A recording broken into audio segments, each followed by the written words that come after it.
We are live. Hello, everyone. Good evening. Welcome to the round 8 player ratings. After a disappointing Friday night, to say the least, this won't take long. I'm Tez. This is Pommy. Hello, mate. Well, you know what? I did two things for you, lovely people. I bought some new pants, and Nice. I bought a shirt for this show. Yeah. Oh, well done, mate. I'm freezing. I've got the heater on and I'm freezing, so I've rugged up today. I'm in the day Um, room, and the door's open for the dog to go for a wee. So I am fucking freezing right now. Yeah. Well, mate, what we're going to do is we're going to do the player ratings. For those of you who have never been here, and it's going to work really efficiently tonight. We're going to go through every player. You'll see the votes that Pommy and I gave each player between 0 and 10. You can have a chance to put a vote in the comments. You just put the number in as we read the player out, and we can make adjustments if we need. And then these votes will be used to tally up the Blue Abroad Player of the Year. So, Pommy, why don't we just get started, mate? Go on then. All right. First up, Wiedering. Zeros from both of us. I don't really know if I want to talk much about him, to be honest. I just think he's struggling with a lot of things, and it's probably showing up in his game. And he's a vice captain. Consistent. We're a top four side in my mind. That's how I judge them. And if we're a top four side, that performance was banter. Yeah, he's a bit slow to think about a decision, and when he makes a decision, he's not executing right now. I'm judging Wieders on the standard that he's actually set for himself, and I just don't think we're getting anywhere near enough from the vice captain. So I'll give it a 0. The first two of these players, everything what's wrong with their performance last week. Yeah. Execution, decision making, everything. So he's a reflection of the performance. Yeah. All right, we're going to leave that there. Lewis Young, zeros from both of us. Got subbed out after a little brain fade. Maybe we'll give him some slack in the sense that he's playing a bit of a ruck role as well. But at the same time, that's not enough from Lewis. Far too easy. The handball to Zach Bailey behind him on the goal line. I'm going to be honest, call me sadistic, but I watched that just to get a smile this weekend. I've got it on my phone, the 5-second passage. Yeah, man, that's tough, man. That's tough. Yeah, that's tough. We will get him back to his best, hopefully. He's just going through a little patch right now. Anyway, Nick Newman, zeros all round. I think the images of him giving up on those contests with Charlie Cameron and just leaking the way he did, not for me. Going to be a surprise because I've given zeros to players that I call pillars of this team, standard setters. The right hook, when we wrestled the ball back, mindless. If that goes, it goes. But if he's having a 0 and he's a high floor player, that means someone that we think is a high ceiling player has to have a 10. And see how many 10s we give out this week. Yeah, well, we're going to leave that one there. Okay, next up, Brody Kemp. 3 and 2 from yourself and I. He seemed to move with a little bit of the same confidence as last week, but at the end of the day was just performance-wise not there for us. He got 2 for one reason from me, and at least the kid, even though he executed the kicks horribly, at least he fucking tries to get the ball going forward in some kind of shape and pattern. But I mean, let's be honest, it was poo bucket. I mean, 2's a 9. I hope he actually, even though he's we found low votes for him, I hope he still continues with the mentality that he had on Friday, and he just didn't execute consistently enough the fundamentals. So, but yes, I'm with you. I'm hoping he still keeps that instinct to take the game on. Anyway, McGovern. I've found a pass mark for him. You were a 4. Don't know. What do you say about McGovern? I mean, it's a tough one, this one, because, I mean, if if we're going anywhere, I mean, he had 9 marks, which was phenomenal, to be fair, because he looked like the only person who could catch a ball in the back Yeah. line in the second half. I think that's why I gave him a pass mark, because that was the only thing that we seemed to be the only one that was just holding on to the ball. But like defensively, he got caught out a few times. There was a few times that he dummied. He kind of lost in translation. There was but that ball that came in between him, Young, and Wiedering, and not one of them called for it. And I've got to hold him to account because he's given the license to attack the ball. So yeah, not for me. It was okay. It was. Yeah. If everyone Fair. had 10s, I'd be happy. But yeah, Fair. All right, I'm going to bring it down to a 4. I see quite a few people in the chat typing 4. So a 4 for Gov. Next up, Adam Saad. 4 from both of us. Uncharacteristically turned the ball over by foot in dangerous parts of the ground. He wasn't the worst, but I think his disposal just let him down, and he wasn't alone. Can I just say the outside of the boot kick in D50? I can't. Like, honestly, yeah. Whoever at the club has said this to the backman, give it to Saad all the time, is mental, because that was a big problem. Everyone looked for Saad. Even when Saad was jogging past to get into position, he suddenly got handballed. There was one where it hit him in the back, where you could see he wasn't expecting it, but they wanted to get it to him. He had a lot of attention, I'll give him that. But, I mean, yeah, it's not his fault. It's not. And he's been great for a long time. So I'm sure he'll bounce back. But on this occasion, it was a 4. I'm going to keep it as a 4. Blake Acres, I gave him a 4. You gave him a 2. I thought he won a fair bit of the ball. But at the end of the day, he turned the ball over. He wasn't alone, but he turned the ball over a lot. I was going to give him a 5, but the principle of the way that we all played just dropped me down to a 4. So I'm glad you gave him a 2. Oh, mate, tell you what.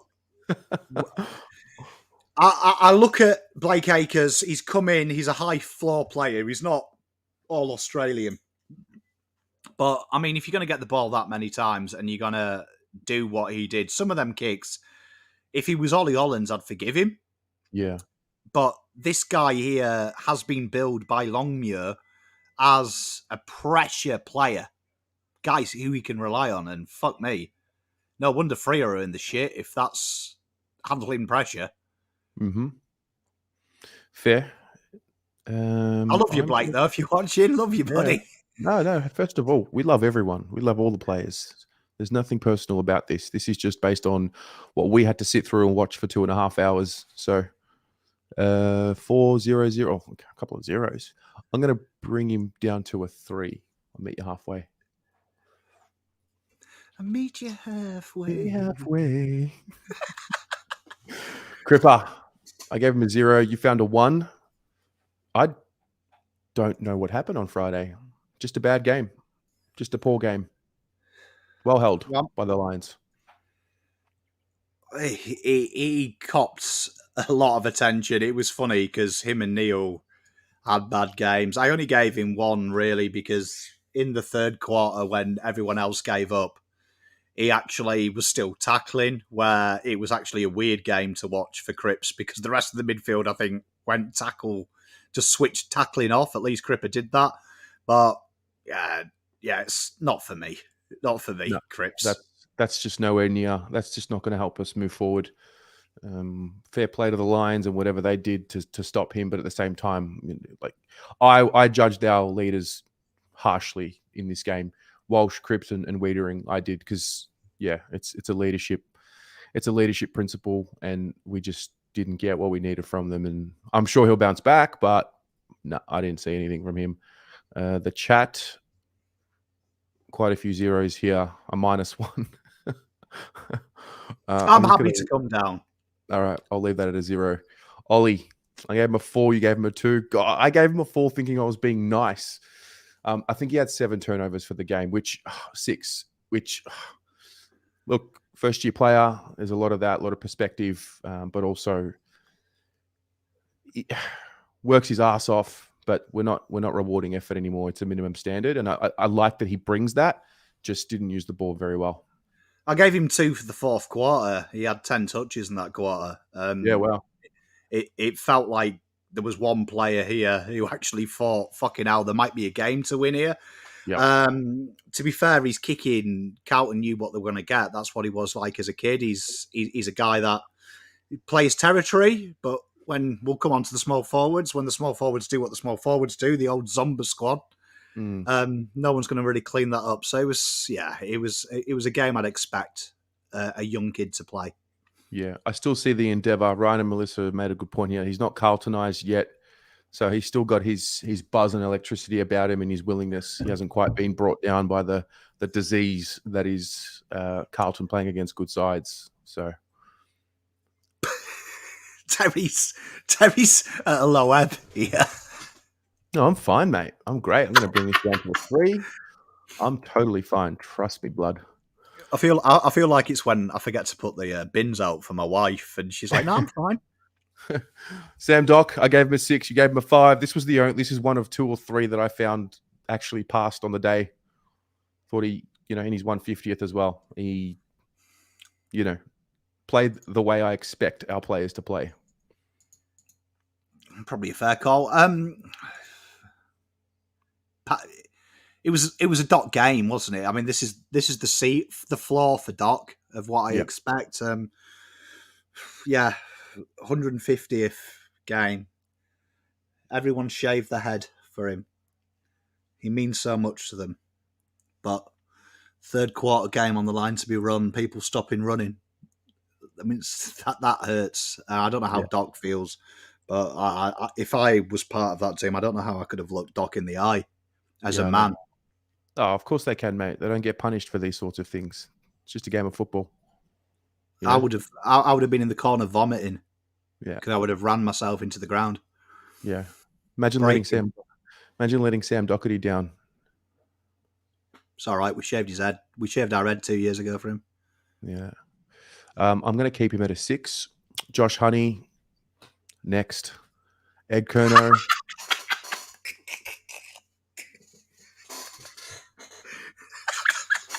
Yeah, Ed Curnow 0.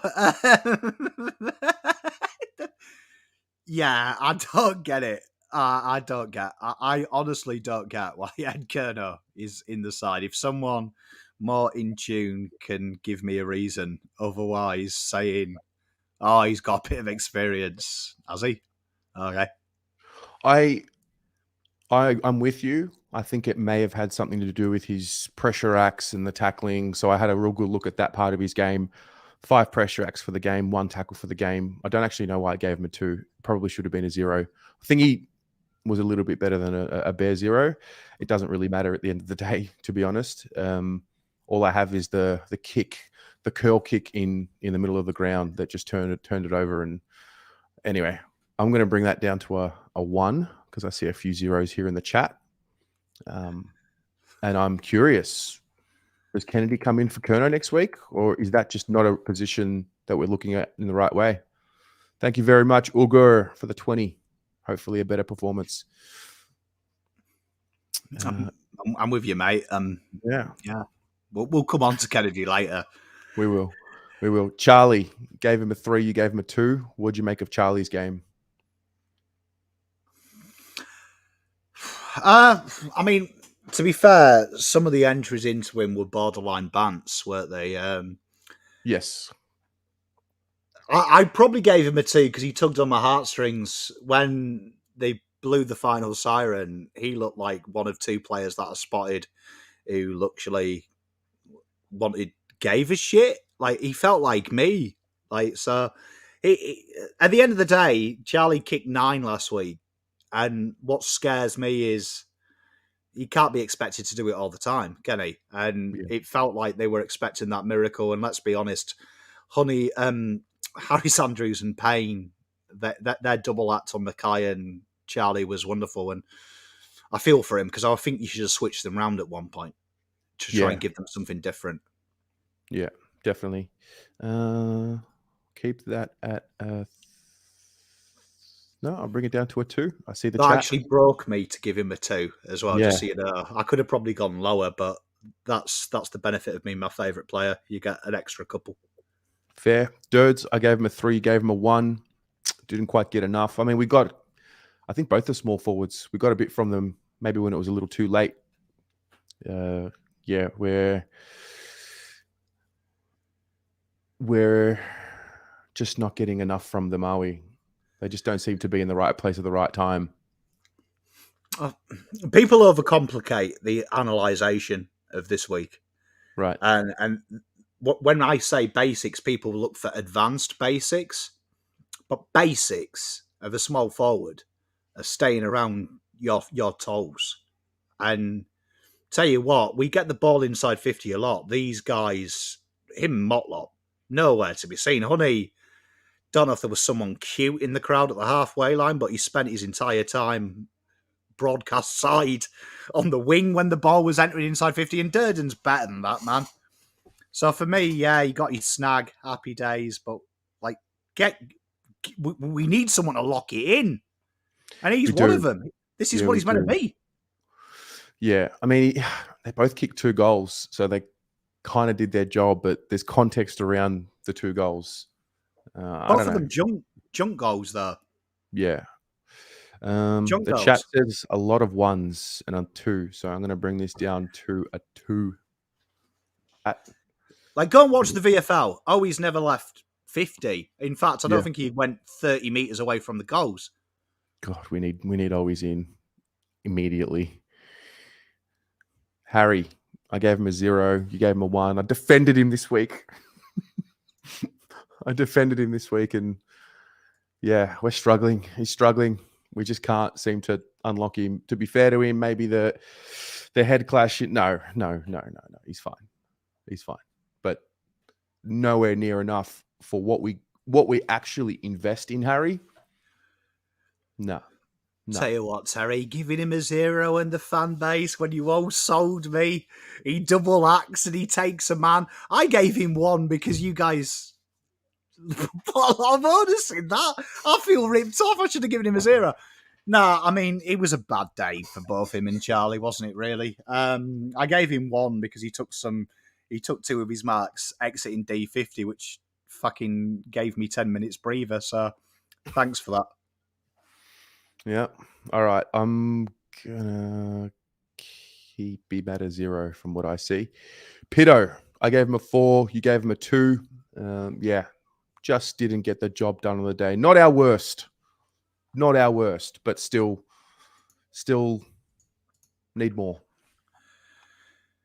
Yeah, hit out king, man. But that second half, I don't think I've seen anyone target Dunkley and Neil to such skill level. As I was actually impressed, to be honest, because the one that Neil got it inside 50 and got a goal out of, he was the only player stood out the back of the stoppage, and Pitto picked him out because McInerney fell over.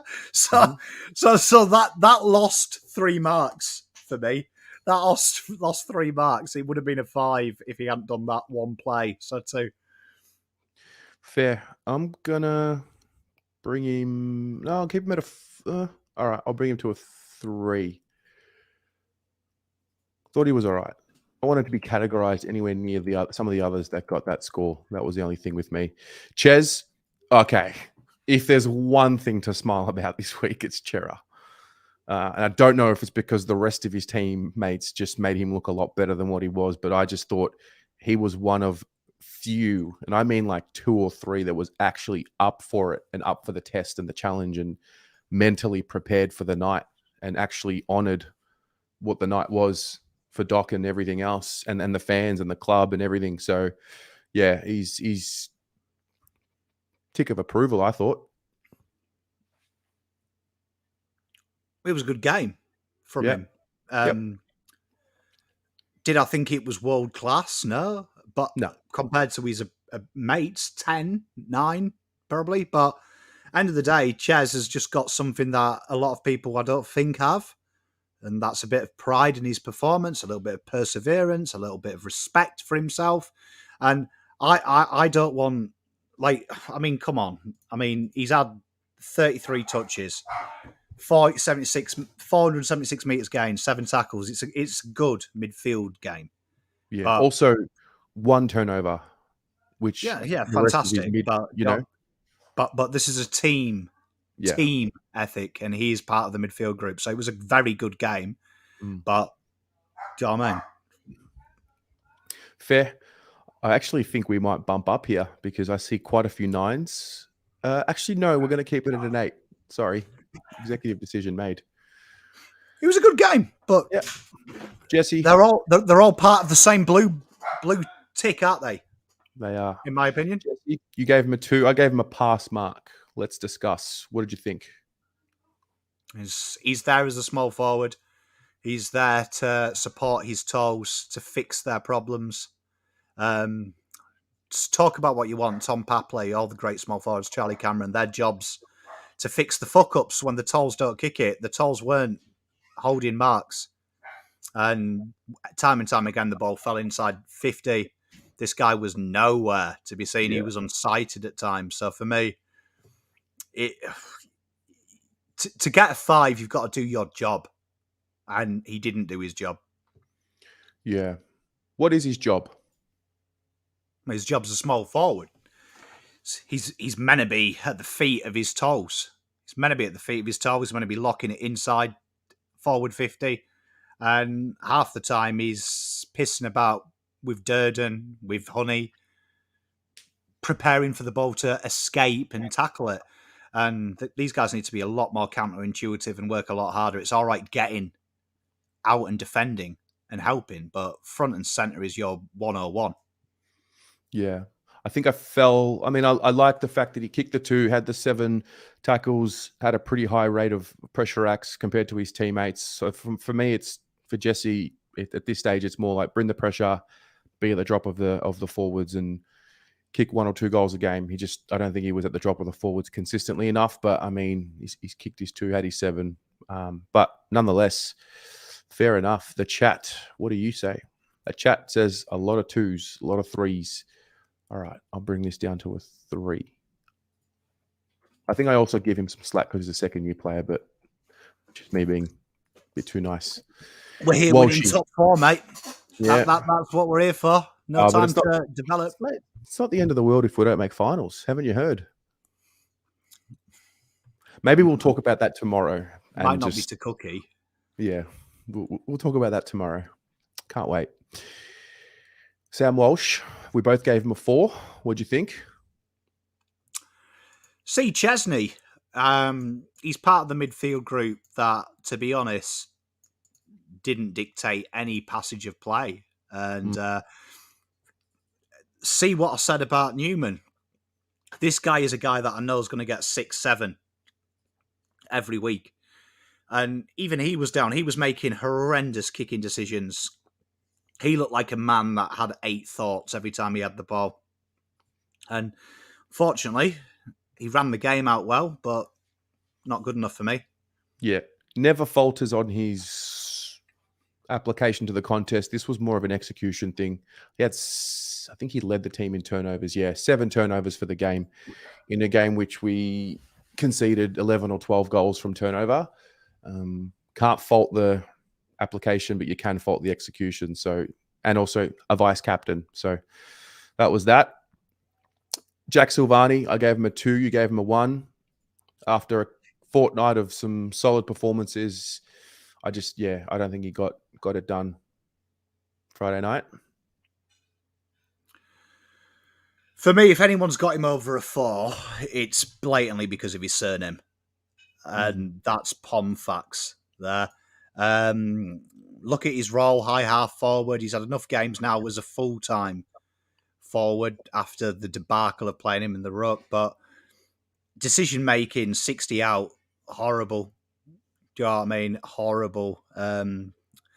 It's poor. It's poor. And do you know what I mean? I think these scores are reflective from my opinion, regardless of if you like the tactics or not, these were all basic execution. You look at the numbers, the game tells you it was quite a close game. The execution, though, of the rudimentary basics, horrific. And Jack Silvagni was case in point. Yep.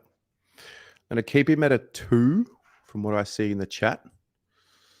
Alex Cincotta, I gave him a pass mark. You gave him a 4. I don't expect much from him. I thought he kept at it. He certainly kept at it. Had the 20 touches, 4 or 5, somewhere there. I don't mind.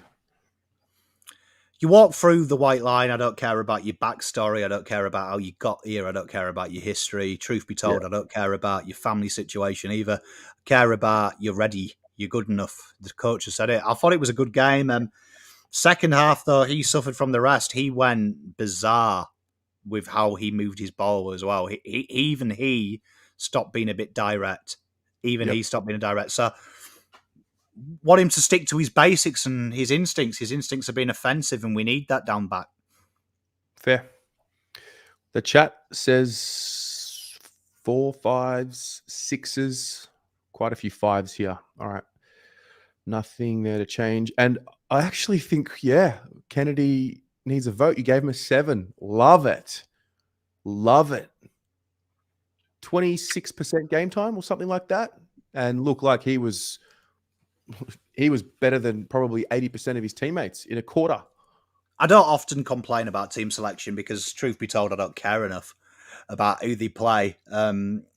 You're a professional sportsman. You do your job.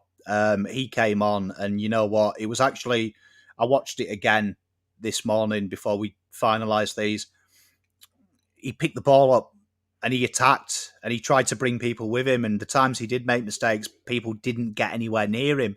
There was a time where he actually won the ball in the fourth quarter, got the ball and broke through, and the midfield were jogging with him.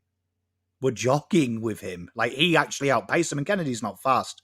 And that was a man who was sending a message to his coach. That was a man who was sending his message to his teammates that he's ready. And let's hope he comes in, because if he played 4 quarters like that, he would have been probably close to over the only player to get an 8, because for me, 8 is very good. Yeah, fair. The chat are saying 7s and 8s and 7s. So I'm going to bring this up to a 7. Fair. Also, Petra, just a reminder, these are not perfect. There is no perfect system here. The mechanism in which we get a score is we start talking about it here, the chat give us a score, and we sort of sit there in between. So there is no perfect system. So please don't try and make it a perfect system. Cheers. And that's it, Pom. There's the player ratings. It was fun, wasn't it? Yeah, it was. Under 30 minutes. Tomorrow night, to draw a line under this week. Can't wait. Tomorrow night, you and me, 7 p.m. Bring it. Yeah, and tomorrow's show, I promise, we're going to be constructive, because we're in the shit at the moment, and I am a man of action. So let's be productive and fix it in the way that we can fix it. Awesome. Ladies and gents, thank you for joining in. Appreciate your time. See you tomorrow, 7 p.m. The Almost Blues Brothers are live tonight at 7:30, so tune in for them. Have a good one. Go Blues. God bless.